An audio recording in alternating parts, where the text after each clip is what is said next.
कांग्रेस में लगता है कि अखिलेश बाबू और प्रभारी और अध्यक्ष के बीच सह और मात का खेल चल रहा है। अखिलेश बाबू कुछ बोलते हैं तो अल्लाह बरू और राजेश राम कुछ बोलते हैं। तालमेल का एक अभाव दिखता है।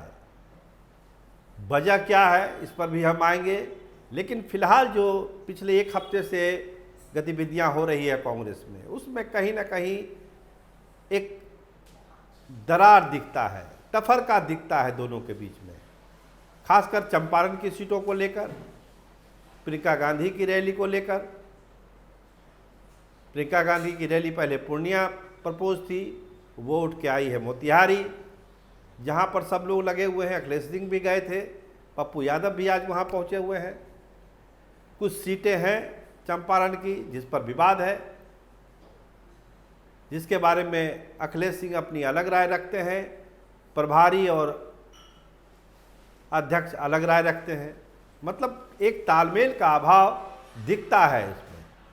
देखिए हो क्या रहा है। अल्लाह बरू और राजेश राम ने अखिलेश सिंह को ये साफ किया है इधर कि नरकटियागंज, केसरिया और चनपटिया हम जीत रहे हैं, लिहाजा इससे छेड़छाड़ मत करिए। वहाँ किसी मुस्लिम के लिए जो है अपनी बैटिंग चाहते हैं चंपारण में अखिलेश बाबू। और अल्लाह बरू और राजेश राम का कहना है कि जहां हमारा विनिंग कॉम्बिनेशन है कास्ट लाइन पर, वहां हम हस्तक्षेप क्यों करेंगे, उसका कोई मतलब नहीं है हस्तक्षेप करने का। अल्लाह बरू और राजेश राम का मानना है कि नरकटियागंज में ब्राह्मण ही कैंडिडेट होगा और MYB यानी मुसलमान, यादव और ब्राह्मण की जो जोड़ी बनेगी वो सीट हम आसानी से निकाल सकते हैं।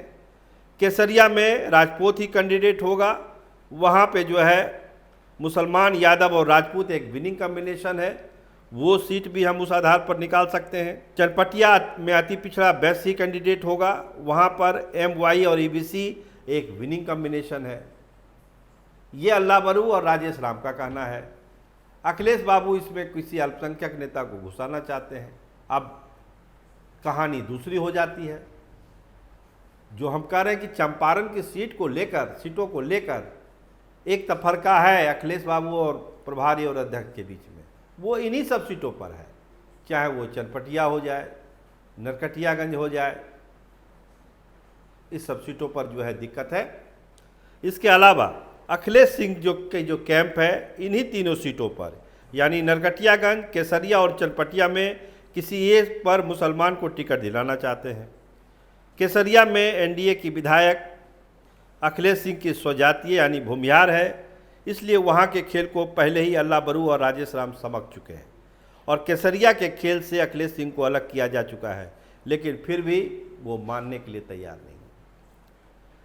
गोविंदगंज की सीट वो भूमिहार के लिए चाहते हैं, लेकिन वहाँ पप्पू यादव का कोई अपना ब्राह्मण कैंडिडेट है जिसकी सर्वे रिपोर्ट भी पॉजिटिव आई है। अखिलेश सिंह का जो कैंप है, प्रभारी और अध्यक्ष ने साफ साफ उनको कर दिया है कि चंपारण में मुसलमान कैंडिडेट RJD तो दे ही रही है, फिर कांग्रेस को इसमें कहाँ दिमाग लगाना है। मुस्लिम के जीतने लायक सीटें ढाका, नरकटियागंज और सिकटा राजद और माले अपने खाते में रखे हुए हैं, फिर हम क्या करें। अगर कांग्रेस को बहुत ज़रूरी लगा तो रक्सौल या नौतन में से किसी एक जगह पर मुस्लिम कैंडिडेट को एडजस्ट किया जा सकता है। यानी इन सीटों को लेकर अलग अलग राय है। अखिलेश सिंह को समझाने की कोशिश है कि आप जो इंटरफेरेंस कर रहे हैं चीज़ों में, वो हमारे विनिंग कॉम्बिनेशन को गलत रास्ते पे ले जा रहा है, नुकसान करा रहा है पार्टी को। प्रियंका गांधी की रैली को भी लेके यही बात है। बहुत सारे लोग कह रहे हैं कि उस रैली को हाईजैक करना चाहते हैं अखिलेश बाबू, लेकिन अखिलेश बाबू कह रहे हैं कि भाई रैली को ऐतिहासिक बनाना है, सब लोगों को जुड़ना होगा, तभी रैली ऐतिहासिक होगी। पप्पू यादव भी पहुंच गए हैं मोतिहारी, उन्होंने भी प्रेस कॉन्फ्रेंस कर बहुत सारी बातें कही है।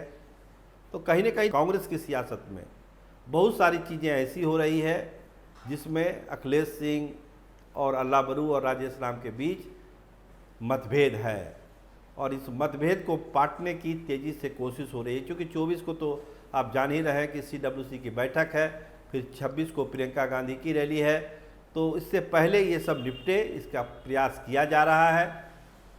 आज देखिए एक बैठक भी तेजस्वी यादव के निवास पर टिकट बंटवारे को लेकर हुई है, उससे भी बहुत सारी चीज़ें साफ हुई है। लेकिन पहले कांग्रेस के नेताओं को एक सुर में बोलना होगा, तभी चंपारण की जीत तय होगी, वरना चंपारण में नुकसान भी उठाना पड़ सकता है। आप देखते रहिए स्टार टीवी बिहार। आपका बहुत धन्यवाद, आपका बहुत बहुत शुक्रिया।